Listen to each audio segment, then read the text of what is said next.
We have some new LEGO Minecraft sets that were just leaked, and they are to released on June of 2026. Let's start strong with a new Minecraft Evoker set.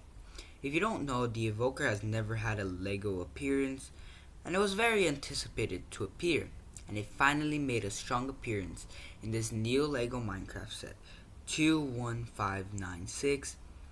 The set includes a long anticipated evoker, including a redesigned pillager head with bigger eyebrows, which is such an obscure detail that I'm proud of actually. I want the villager body mode. It also has a new print on the body to represent the in-game appearance. To accompany the evoker in battle, the set also includes multiple vexes, which look quite rough but continue the pattern that the LA started.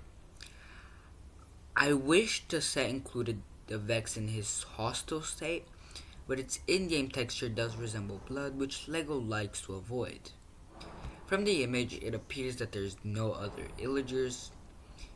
The set does include an iron golem, which follows the new format with arms with limited movement. It also includes two villagers, one of which I do not recognize, as it is wearing a black robe. The closest we get in the game is a mason, which has a black apron. Hopefully we get clearer images of the set, then we'll understand. The build itself is pretty simple.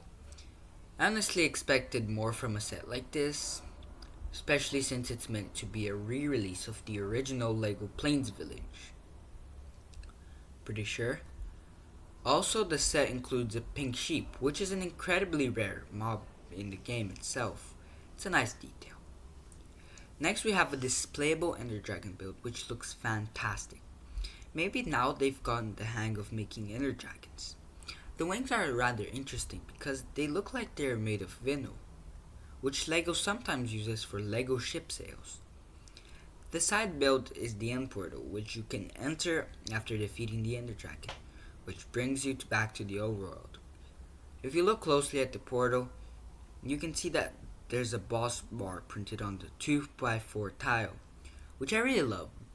The central pillar is in the middle of the portal. It seems slightly tilted, which I don't get, but hopefully I'll understand later when the more images come out.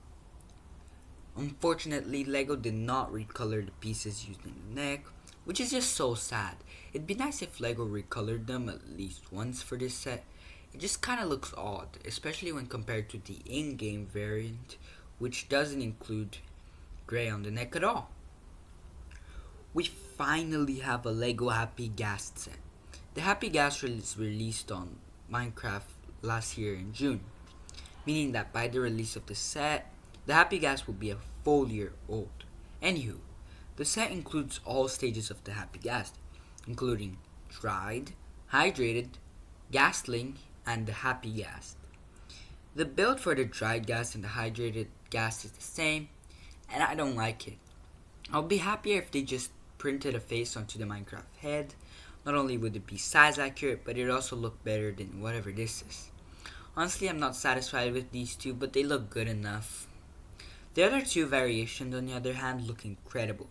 They nailed the gills on the baby Happy Ghast super well. The tentacles look good.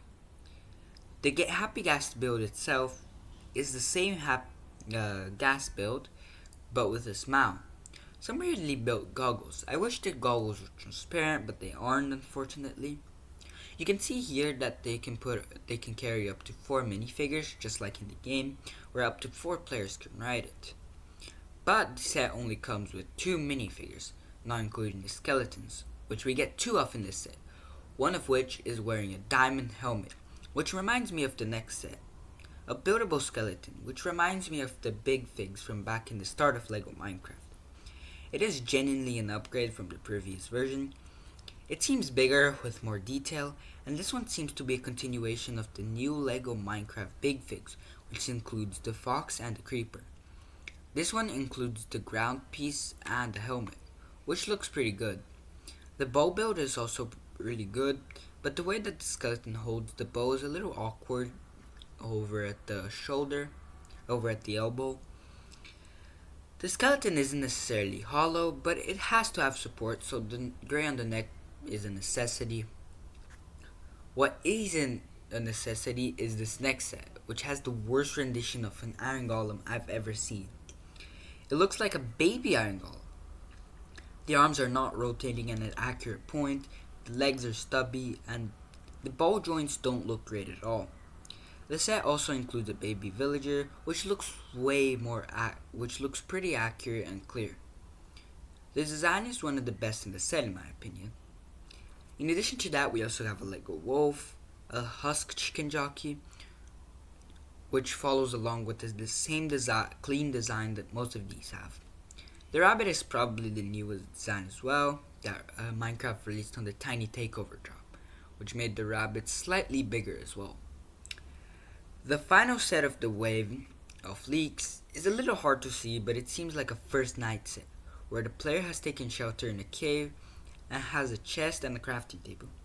The minifigure included is Alex, who appears to have gone back to her original self for the set, as opposed to having a random face like what they were doing in 2025. The set is packed with mobs like a wolf, a pig, a bee, a rabbit, a creeper, and a skeleton, which is quite surprising for a set this small. This is mostly horizontal, but it has some nice verticality to it. Even if it turns out that the set is not advertised as the first night set, I definitely think that this is better than the original set. There's also an icy taiga biome next to the build, which is probably where the pig came from, because the pig is the cold version of the Minecraft pig. The set is a little hard to see, so maybe when the clearer images come out, I'll have a second opinion about it. Thank you for watching until the end. Like and subscribe, and goodbye.